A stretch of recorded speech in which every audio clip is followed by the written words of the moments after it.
இன்றைக்கி நம்ம இந்த மீன் வெட்டுறதை தான் பார்க்க போகிறோம். என்னடா மீனை தூக்கி உட்காந்துருக்காங்க அப்படின்னு நினைக்காதீங்க.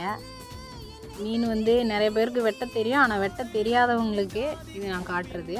யாருக்காச்சும் பயனாக இருந்துச்சுன்னா பார்த்துக்கோங்க. நம்மளுக்கு மீன் வந்து எப்பயுமே நல்ல ஒரு உடம்புக்கு ஹெல்த்தியான ஒரு பொருள் தான் அது. நம்ம எல்லாருமே விரும்பி சாப்பிடக்கூடிய பொருள். ஃபஸ்ட்டு இந்தமாரி சின்ன மீனெல்லாம் எப்படி வெட்டுறது, ரொம்ப டைம் எடுக்கும் அப்படின்னு நினைப்பீங்க. இந்தமாரி சின்ன மீனுக்கெலாம் நம்ம ஈஸியாக அந்தமாரி வெட்டிடலாம். அப்படி கையில் வச்சுட்டு கத்தி வச்சு இப்படி 2 உரசு.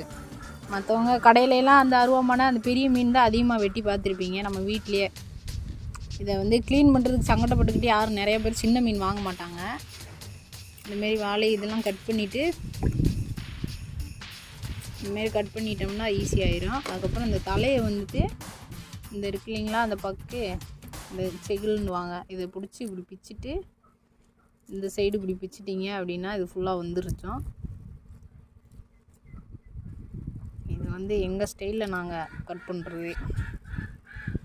எங்கள் வீட்டில் எங்கள் அப்பா அவங்க மாமனார் எல்லாருமே மீன் வியாபாரன்றனால கொஞ்சம் பழகிட்டோம். நாங்களும் தெரியாதவங்க யாராச்சும் இருந்தாங்கன்னா பார்த்துக்குங்க, இப்படி தான் மீன் வெட்டணும்.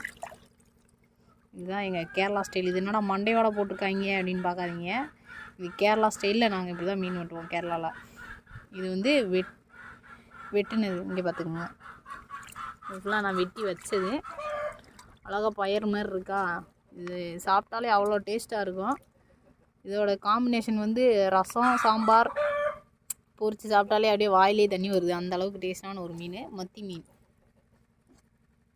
அது இது லாஸ்ட்டு சின்ன மீனாக இருந்தாலும் பெரிய மீனாக இருந்தாலும் நிறைய பேர் இதை வந்து அப்படி இப்படி கோடு போட மாட்டீங்க. இதுமாரி கோடு போட்டு மிளகா பொடி இதெல்லாம் போட்டு பெசரி வைக்கல அது ஒரு டேஸ்ட்டாக இருக்கும். கோடு போட்டால் தான் மீனோட அழகே தெரியும். இப்படி தான் இருக்குது. இந்த வீடியோ யாருக்காச்சும் பிடிச்சிருந்துச்சுன்னா லைக் பண்ணுங்கள். அவ்வளோதான்.